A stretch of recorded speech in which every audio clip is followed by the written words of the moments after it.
Já faz um tempo que essas paródias de terror, de clássicos infantis, ela tá meio que na moda, né? Eles pegam muitos filmes ali, muitos personagens que entram em domínio público e começam a produzir filmes de baixo orçamento, que vão de filmes de terror meio slasher, meio trash, e que acabam ganhando muita grana, porque eles são de baixo orçamento e eles conseguem cativar a curiosidade do público, o que faz com que as pessoas vão ao cinema. E quando eu vi a primeira imagem, né, ali os anúncios de The Ugly Stepsister, eu realmente imaginei que ele seria mais um desses filmes baixo orçamento, bem trashzão, vamos pegar a história de Cinderela, buscar as origens do conto original, né? E vamos fazer esse filme pra trazer ali as pessoas pela curiosidade com o que a gente tá fazendo. Eu não poderia estar mais enganado, porque eu me deparei com uma obra que ela não é só muito interessante pela forma como ela estiliza o seu estilo de terror, mas realmente por toda a criação de uma atmosfera que vai trazer vários temas, vai trabalhar um subtexto interessante e vai trazer uma questão ali de ditadura da beleza que funciona muito bem pra gente contar esse filme com base na história da Cinderela e não necessariamente de outra princesa. E claro, tudo isso muito bem amarrado com o terror quando a gente fala de um terror corporal que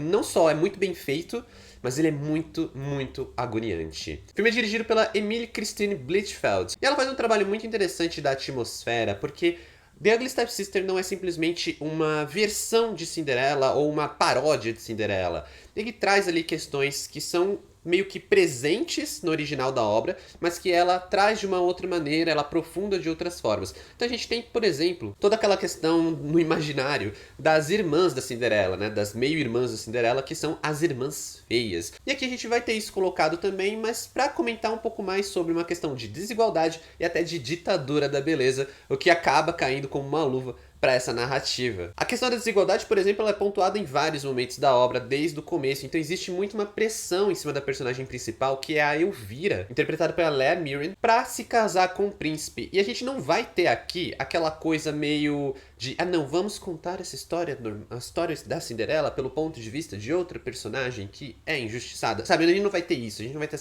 essa pegada. A gente vai realmente conhecer essa personagem, que é a Elvira, a gente vai conhecer a Cinderela, a gente vai conhecer os outros personagens, e a gente meio que vai ter uma perspectiva nossa, numa ideia que não é realmente de contar pelo ponto de vista dela, mas contar a história dela de fato, sabe? O filme não tá muito interessado em recontar a história da Cinderela em si, mas realmente para criar conflitos para protagonista, para criar todos os aspectos pessoais dela, uma personalidade dela, fazendo com que a obra ela seja bem diferente do que, pelo menos, o que eu tinha em mente quando eu fui assistir. E eu quero muito dar um mérito aqui de Ugly Stepsister pra Leah Mirren, né? Pra essa atriz que é a protagonista, que ela não só trabalha muito bem na questão da atuação, pra ela construir ali, claro, é uma questão de roteiro com atuação, mas a personagem ela é muito bem construída, a Elvira, porque ela fica no meio termo muito interessante, porque a gente sabe que ela é meio que uma das vilãs ali de Cinderela, mas para essa história a gente precisa se cativar por ela, a gente precisa realmente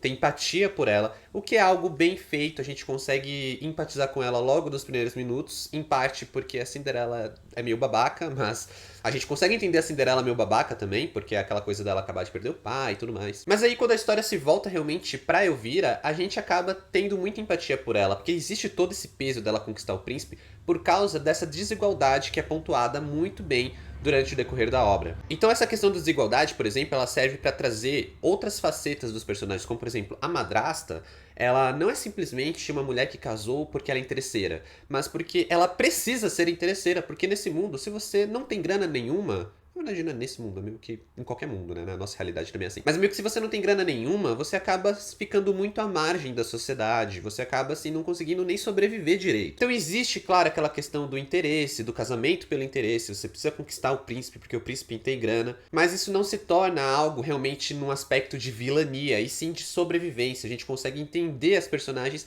mesmo quando a gente não concorda totalmente com os seus atos. E aí a Leah Mirren, ela vai fazendo um trabalho para tornar a Elvira muito carismática, né? A gente vai sendo muito cativado por ela. Mas também tem todo um aspecto muito bom, não só do design de produção, que é muito interessante, na questão dos figurinos, na questão ali dos acessórios, como o acessório que a Elvira ela fica usando no nariz, que seria a plástica de nariz dentro daquela época, mas também a gente precisa dar um crédito pro time de maquiagem que conseguiu deixar a garota super esquisita. Eles fizeram ali um Betty a Feia em cima dela, porque precisa ter essa pegada, essa coisa do conflito dela não ser tão bonita, na verdade uma das menos atraentes garotas do reino, né? Das garotas que vão tentar, de fato, conquistar o príncipe. Então precisa ter esse conflito. Como é que ela vai conseguir chamar a atenção, se tornar uma donzela atraente, recatada, elegante, né? Porque tem toda essa coisa da coisa da etiqueta ali, das aulas de etiqueta. E como que ela vai ser realmente essa garota escolhida pelo príncipe? E lembrando novamente que é uma questão que ela não é só a ver com interesse, não tem só a ver, tem a ver com sobrevivência, mas também tem o fato de que logo no começo nos é apresentado que a Elvira, ela sonha com o príncipe, então ela é toda apaixonada pelo príncipe, ainda que esse também seja mais um babaquinha na obra. Eu adoro a representação do príncipe aqui, porque ele tá longe de ser o príncipe encantado, sabe? Mais aquele cara realmente, o riquinho babaca, sabe? É muito bom o que eles fazem aqui, porque eles tornam tudo muito sóbrio, ao mesmo tempo que eles não abrem mão completamente de um aspecto mais fantasioso, mais fantástico, de fato. Mas voltando, a gente tem que dar sim esse mérito pro time de maquiagem, porque a menina, ela é muito bonita, a atriz é muito bonita, e eles conseguem ali, né, fazem o trabalho de deixar ela esquisita e meio feinha, mas que também tem um limiar ali. Eles também não podiam deixar a menina de um jeito que a gente não conseguisse sequer comprar essa narrativa, sabe? Essa narrativa de que ela vá se tornar essa garota muito atraente, que vá conseguir conquistar o príncipe, que vá ser de fato talvez uma ameaça para que a Cinderela termine com o príncipe, sabe? É meio complexo de falar, até sem ser talvez ofensivo, mas é justamente porque é um trabalho muito delicado aqui, da gente conseguir deixar a personagem feia, mas não feia demais, mas também não dá pra dizer que, assim, sabe aquela coisa clássica ali do cinema americano de não bota um óculos e um aparelho que ela tá pronta, agora ela é feia. Não, ela só usa óculos e aparelho e tudo bem, às vezes a pessoa é atraente. Isso não muda nada. Mas é uma situação muito complexa, é um equilíbrio bem delicado que eles conseguem fazer aqui, porque a gente consegue ter empatia por ela, a gente consegue ter esse carisma da personagem, né? A gente consegue gostar e torcer pela Elvira, pra ela conquistar o príncipe no lugar da Cinderela. Ao mesmo tempo, a gente consegue entender que, tipo, beleza, as outras meninas, elas não só têm uma questão de aparência, mas elas têm realmente uma questão, tipo, alta sociedade, em delas se comportarem como damas perante a alta sociedade, o que pode ali atrapalhar. Sabe aquela coisa bem etiqueta delas terem que andar com equilibrando um livro na cabeça e não pode derrubar o livro?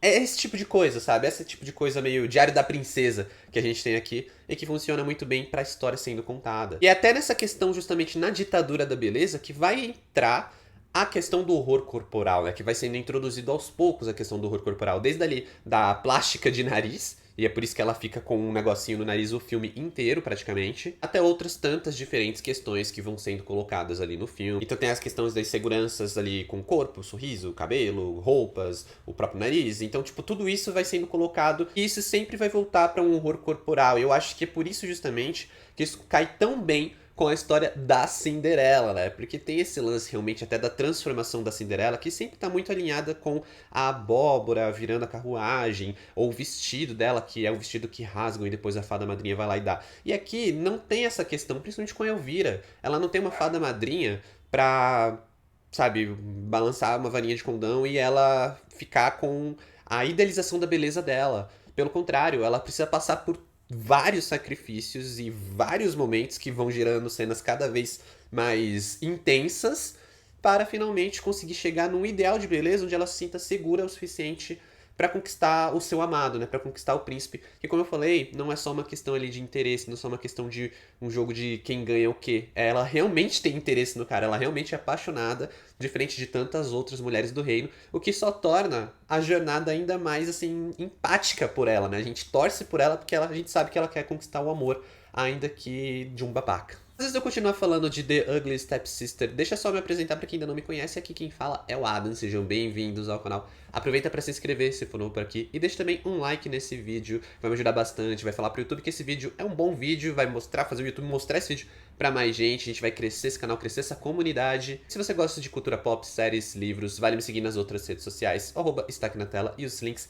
na descrição do vídeo. Lembrando também que é lá onde eu geralmente posto tudo que eu tô assistindo, porque eu assisto muita coisa e nem tudo que eu assisto eu consigo trazer um vídeo aqui pro YouTube. Eu tento trazer o máximo possível, nem sempre eu consigo. Então se você quer ver o que eu tô assistindo, vale me seguir nas outras redes sociais. Mas bora aí continuar falando de The Ugly Stepsister, filme dirigido pela Emily Kristen Blichfeld, que é esse horror corporal que me pegou muito, porque acho que de tantos subgêneros do horror, o horror corporal é um dos que mais pega, é muito difícil não pegar, né? Quando a gente vê ali alguém sendo ferido, algum machucado, e aqui nesse caso a gente tem a plástica do nariz, que é o momento que dá uma agonia. Então o horror corporal, ele acaba sendo um horror que pega muita gente, é sempre difícil de assistir, mas que quando é alinhado a uma boa história, ele é potencializado e ele também potencializa essa boa história e acaba gerando um baita filme. Isso é uma das coisas que impede, por exemplo, que The Ugly Stepsister passe a impressão que ele tá simplesmente voltando às origens do clássico ou talvez deturpando ali o conto clássico da Cinderela. Justamente porque também vai trazendo mais nuances para os personagens, né? E toda essa questão de você simplesmente não trazer, não, vamos contar a Cinderela pelo ponto de vista de ponto, sabe? Então vai ter essa questão de você trazer muita personalidade pros personagens, né? Então, como eu falei, traz nuances. A madrasta, ela não é simplesmente uma madrasta má porque ela quer ali dinheiro. Não, ela tem uma questão de sobrevivência alinhada, é claro, ela é meio babaca, mas ainda existe uma situação de sobrevivência alinhada. Isso não significa que ela vá ser uma personagem bondosa, ela ainda é uma vilã. Ao mesmo tempo, a Elvira, ela acaba sendo uma garota muito inocente, ela acaba sofrendo às vezes e caindo ali no conto porque ela é uma pessoa, tipo, boa. Ela não é bem a vilã, né? No caso, ela só quer um objetivo que entra em conflito com o objetivo da Cinderela, que é a protagonista. Geralmente, quando a gente vai assistir essa história, a gente sempre vai assistir a história da Cinderela, a gente cria empatia pela Cinderela e a gente vê a Arimã como uma vilã. Sendo que aqui, por exemplo, é bem diferente. A Cinderela ela é meio babaca, mas ela também não é babaca porque ela é má. Ela é babaca porque ela, tipo, perdeu o pai, ela tem esses problemas também. Então, ela, às vezes, ela tá com a paciência mais curta. E a Elvira, ela simplesmente quer um objetivo em comum com a Cinderela. Então, assim, pra uma delas conquistar o objetivo, a outra não pode conquistar esse objetivo, que no caso é o príncipe, que também vai ter as suas nuances, porque justamente ele não é aquele cara príncipe encantado, né? É até muito legal um diálogo que tem que a Elvira ela comenta, que ela fala, não, o príncipe, ele é esse cara sensível e legal, ele escreve poesia. E, tipo assim, pra ela, ela coloca uma coisa tendo a ver com a outra. Então, você escreve poesia, ele é um cara muito doce, ele é um cara muito legal. E aí, na verdade, a gente vai vendo em outros momentos que, tipo, o cara é um babaca. Tem uma babaca que escreve poesia. Provavelmente ele leva muitas garotas nesse papinho de ser um cara muito legal e tudo mais. Também é uma coisa de você reconhecer aspectos da realidade dentro do filme. Quase aquela coisa de você olhar o conto de fada como uma lição de moral, né? O que você aprende com essa história, o que você aprende com esse conto de fada, porque tem muitos aspectos da realidade que estão lá. Tem a questão do cara babaca, tem a questão da garota ingênua, tem a questão da desigualdade. E a desigualdade, por exemplo, é uma coisa que vai ser muito mostrada justamente pela design de produção, que é um design de produção muito bem pensado, um design de produção que vai criando uma atmosfera, que vai te puxando, que vai te abraçando, vai dando esse toque ali de conto de fada realmente, porque a gente vai tendo esse aspecto às vezes um pouco mais fantástico, mas nunca é um fantástico Disney, sabe? Até, por exemplo, quando tem os ratos, né? Que os ratos tem no clássico que vão ser amiguinhos da Cinderela. Sabe aquela coisa bem Disney de botar a princesa com seus amiguinhos animais, sabe? Branca de Neve. E aí, no caso da Cinderela, também tem a Ariel. Aqui a gente tem os ratos, mas eles são ratos. Eles não são criaturas fofinhas que vão ajudar a Cinderela. Eles são ratos. Eles ainda estão ali meio que ajudando a Cinderela. Gera alguns momentos muito engraçados, gera alguns momentos estranhamente cômicos no sentido de você ficar meio. Ai, sabe? Ai, tem um aspecto grotesco, mas que ao mesmo tempo remete diretamente a esse ar mais fantasioso da história. Já que é pra falar de grotesco, deixa eu elogiar a mão que essa diretora tem pro horror corporal, porque olha, essa mulher, ela consegue criar sequências incrivelmente sabe? Incrivelmente angustiantes de se assistir. A gente vai tendo isso pontuado em vários momentos, vai sendo colocado em várias cenas. Do começo ao final do filme, a gente vai tendo pequenos momentinhos, pequenas cenas que dá vontade de desviar o olhar. Até um momento épico que a gente vai ter uma cena maravilhosa, e eu digo isso no sentido mais nojento da palavra, porque a gente tá falando de um horror corporal, que eu não vou falar, né, dar spoiler. Só vou dizer que tem a ver com. Tem a ver com uma tênia. Pra quem não sabe o que é uma tênia. Eu não vou botar imagens aqui, mas assim, né? Tem a ver com verme, sabe? É uma cena É difícil de escrever, é difícil pôr em palavras. É um momento muito icônico. Eu vou colocar assim. É um momento icônico, é um momento nojento. Se você tiver estômago frágil, não coma enquanto você assiste esse filme, principalmente na segunda metade. Vamos colocar assim, na segunda metade do filme. Se você tá comendo ali no começo, é meio ruimzinho, mas é ok. A partir da segunda metade, amigo, ó, encerrou. Talvez seja melhor nem comer antes, né? Que vai que você fica enjoado. Porque, olha, eu.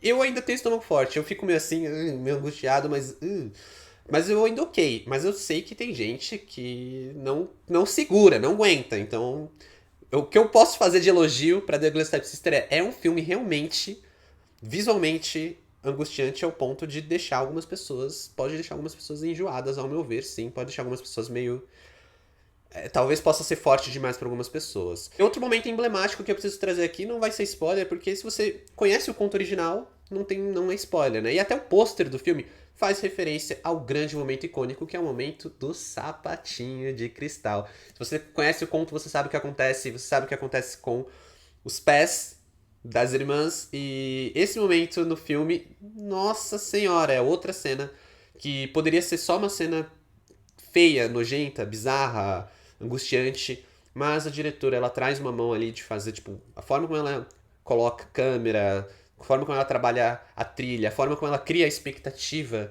dessas cenas é, é realmente muito bom, é realmente assim um baita momento e que pontua, né, um filme assim que é uma surpresa geral, assim, é muito legal. Acaba sendo um live action barra adaptação pro terror que funciona muito bem e que traz uma visão diferente para a obra original, que casa muito bem com a obra original, com as mensagens da obra original. Acho que tudo que ele traz ali traz muito bem. Apesar de ter uma certa barriga em alguns momentos, sem ser um filme que parece que o ritmo nem sempre é constante, o ritmo tem alguns momentos mais problemáticos. Ele é um filme que, quando ele se engaja com o terror, quando ele se engaja em contar a história da Elvira e focar ali nas inseguranças dela, fazer mais um estudo de personagem, ele é um filme que funciona muito bem. Trabalha o antagonismo de uma maneira legal, traz momentos icônicos, traz ali cenas de terror realmente angustiantes, o que nem sempre a gente consegue ver nesses filmes aí que fazem uma referência, uma paródia de personagens clássicos. E que no final, além de tudo, traz uma história muito bem contada. Então, para The Ugly Stepsister, nota 7. Eu não sou do time que encara o gênero de terror como uma divisão de horror, sei lá, padrão e horror elevado, né? Só porque tem um subtexto. Mas eu realmente acho legal quando uns filmes que não são horror elevado, mas eles trazem subtextos que encaixam na obra de uma maneira legal. Aqui, no caso de The Ugly Stepsister, a gente tem muito dessa questão da ditadura da beleza, tem toda essa questão de como as mulheres precisam ser, se comportar e se encaixar para se darem bem na sociedade, o que é algo que, apesar de grandes diferenças, me lembra muito o que foi feito pela Coralie Forger em A Substância no ano passado, que foi um filme que eu amei e que eu vejo semelhanças. Já esse ano, Ryan Coogler fez também algo bem parecido no Pecadores, onde ele traz outras questões, claro, mais relacionadas com a cultura negra, mas que se encaixam perfeitamente com a história que ele está contando ali no filme. Mas me conta se você assistiu The Ugly Stepsister, o que você achou do filme, ou a sua expectativa se você ainda não viu. Muito obrigado por assistir esse vídeo até aqui, valeu, falou e até mais.